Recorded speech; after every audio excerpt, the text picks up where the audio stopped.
Looking through the lens, sometimes they don't make sense. We are live. Hello, guys. Hello.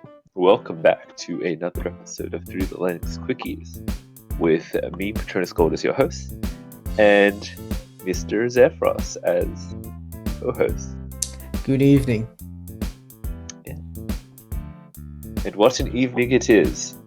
Today we'll be talking about the Season 8 premiere of Brooklyn Nine-Nine that is compiled of 2 episodes.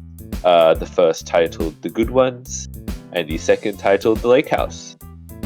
We're doing something a little bit different for these quickies. Normally we follow like a rough, dot point script, then we organize like what to say and what stuff. But this time we're going to try and keep it a bit raw for this occasion, because this one's kind of, this is a different one.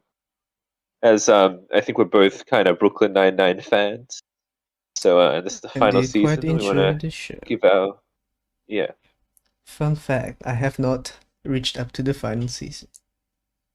But I have, so if there's any details, I got that covered. Mm-hmm. But yeah. The first episode is titled "The Good Ones." Amy returns from maternity leave. Jake and Rosa work a difficult case. It's directed by Courtney Carrillo, written by Dan Gore, Michael Schur, David Phillips, starring Adam Sandberg, Andy Samberg, Stephanie Beatrice, Adam Sandler, Terry Crews, Melissa Fumero, Joe Lo Trulio, Dirk Blocker, Joel McKinnon-Miller, Andre Bracher. I don't think I pronounced that right. And those are your main cast as usual. It's the Brooklyn Nine-Nine people. You know who they are. If you don't already watch the show, you know someone who has. You know what it's about. Let's just dive right into it. The first episode. Let's start with like, what do we think they did well? No spoilers, by the way. I think one of the storylines raised a good discussion on certain social issues being discussed in that episode. Yeah. From a police's perspective, which I found interesting. I agree with you there. It's quite interesting. Brooklyn Nine-Nine it's been pretty good with social issues in the way it's like commentated on them without being too overbearing. And I think, yeah, that aspect, that one, like I guess we'll call it storyline A, is I think handled really well with the actual surprising emotion that I felt while watching it. Like there's good drama and tension there, and the social commentary is actually surprisingly good. And there's still like amount of comedy in that storyline that should still keep it Brooklyn Nine-Nine, though it does have quite a dark undertone to it that I quite enjoyed and I thought was really fitting. Good stuff. The performances are also good, as usual. Mm-hmm. Good acting from all of our casts. Yeah. And your standard stuff over there. What else was good? Yeah. I don't know, it's just double Brooklyn Nine-Nine. Yeah. Having them back is good, I guess. Yeah. You have any good points? Nope. Because Okay. I think overall my feelings towards this like pretty negative. I'll just jump into negative stuff then. Yeah. Off the bat, this is just a mess of an episode, if honest. The pacing is like way too fast. Not enough care is given to like characters will just like make big decisions in like 5 seconds. Some characters are in different places without really much explanation, except when they do explanation and it's like a huge exposition dump and it's not cleverly injected at all, which is also just part of the general the writing not being that good in my opinion, I thought the characters weren't written as well as they used to be, especially key contenders with this are Charles Boyle. I think was ridiculously like made to be unlikable this episode, and I don't think they did Charles justice with this one. It's like a Uh, weird thing. Charles is yeah, usually made like goofies and stuff, but like this time they made him goofy in a weird context, and it makes it cringe, bro. and he's It meant just to makes like it I guess unlikable. represent a, a mindset of people, right? That's the sort of thing Yeah, because they're trying to teach you a lesson, which they make super clear by a little like, a lot of the, a lot of things like they'll do something and then they'll literally state the moral, which they did in this storyline. The one character delivers the moral like right to them in a speech, and I get what they're trying to do, but it didn't work, I in my almost feel opinion. like, from my memory of Charles Boyle Yeah, things, he wouldn't really do something like that. It's he like, wouldn't. Yeah, yeah, bad, bad yeah, writing. yeah. Um, even I just thought, just in general with writing, uh, like even Jake himself, they don't. Uh, they have a few formulaic jokes. I don't know. I've been really thinking with this one. I've been noticing that they really do the rule of three here. Like they'll use the same joke three times, so it's like it's not quite getting old, but like I can. It's like I can see the writing for this. Like I can like tell what the writers were thinking, and there wasn't really anything fresh about any of the jokes that were making that hadn't been done before. Um, there was some really, to be honest, cringy moments. I guess lots of like Jake has always been cringy to some extent, right? But I feel like Yeah, the writers just don't know how to do stuff, and like I said, pop culture they do just like cheap gags that like there's nothing clever about referencing other things that they don't do anything clever with it. They just reference other things because true. it's like relevant. They're also just juggling way too much on their plate, like so much stuff. Mm-hmm. I And I agree on think that. there's also a C plot, right, which revolves around Amy's return from maternity leave, right? Yeah. And it's not badly written. It's funny. It actually has a pretty poignant ending to it, and it feels like classic Brooklyn Nine Nine. It's just it doesn't really fit with the themes of the episode. Like even I hate the Charles storyline, but it did fit with the theme of the episode. Mm-hmm. And like Well, yeah. the Amy one, it ties in at the end. It's just it's not like, and it ties in very It's a okay. time The for the Amy one, next there is a episode. problem. There's a problem with it because it's then yeah. We'll talk more about it in the next episode, I guess. I do have my problems with the way because of the next episode. I feel like this one is because it has a really poignant emotional ending. I feel like I think they did like what they. That's the thing. It was like actually quite dark with the way they did some of the stuff and the things that they say in that one storyline at the end. Was a pretty poignant thing, and it's treated as comedy in the next episode. In fact, it's the whole subplot of the next episode, which we'll talk about. But so yeah, I don't think they pull that off as well as they could, which is truly a shame. And Truly I think is.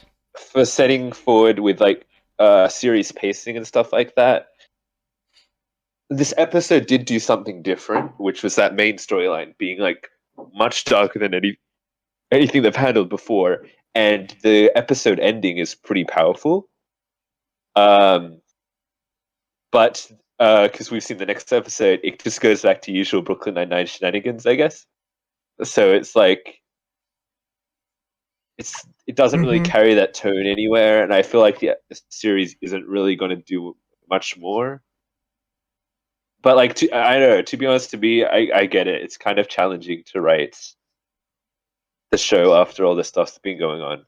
But like, I don't really know where they're gonna go from here to make it satisfying. Yeah, we'll Anything see. you want to add about this episode? Yeah, it's a bit of it's a bit all over the place. Trying to do some social commentary. They didn't do it in the best way possible. Yeah. But that's how it do. I feel like it's What not would like you? not a good start for the season. Yeah, I definitely agree. What would you give it? I'm feeling like a 4 on this one. Mate, we're literally on the same page. I was thinking of 4 as well. There you go. Give this one a 4. Mhm. Yeah, Mhm. for a combined average of 4. All right, we'll move on to episode 2, which is titled "The Lake House." Like I said before, description is the squad takes Captain Holt up on an offer for a weekend getaway. This is directed by someone else. It's directed by Kevin Bray. It's written by Dan Gore, Michael Schur, and Neil Campbell, starring the same people. You know how it goes. All right, what did you like about this one? Oh, this episode was a much more, I guess, classic Brooklyn Nine-Nine. Much more better structured and, I guess, written. I guess. I mean, they didn't try anything too new, so I guess it's usual stuff. What's your take? For sure, man. I like it's usual Brooklyn Nine-Nine. It's funny. It's got a lot more laughs in this one, I think, than the last one. Uh, Characters are mostly back to the way they were, I guess. Especially Yeah. like Terry and fucking nope, lost her name. Terry and Rosa were good in this episode, especially to me. Um, yeah, not too many complaints with this one, though I do have some. Do you have any more good things to say before we like talk about negative stuff? Mm, I think I said my part. We Yeah. good. All right, then I'll talk about after, like I said, with the C plot in the first episode being the main plot of this episode. I won't spoil anything from either. I feel like because this is just back to normal Brooklyn Nine-Nine shenanigans and stuff, right? I feel Yeah. like they took a pretty big decision they made in the first episode and played it a lot for comedy and jokes in this one, and it's very glossy and cheesy. And I don't think it quite stuck the landing for me Mm. personally on an emotional level. Just yeah. Are you talking about Rosa? No, I'm sorry. Did I say Rosa? I meant to say Amy. Amy's storyline. Oh, Amy. No, The I like I just said, the Amy and Holt storyline is continued in this one, and yeah, this is the yeah. whole plot of this one. Sorry, I must have got mixed up. For what they did with No. they did do some stuff with Rosa, I guess. But to be honest, it was fine. I didn't have any problem with what they did. I think Rosa was actually one of the best parts of this episode. She's very funny. This one. Hmm. Um, it just feels really weird after watching last episode. You know what I mean? It just like doesn't flow together very nicely from one Yeah, episode to the next. Amy, like Amy's character, or do you mean the storyline in The general? entire storyline. Yeah. I guess. Just going back to old Brooklyn Nine-Nine stuff, like just felt like tonally like a big Oh yeah. shift.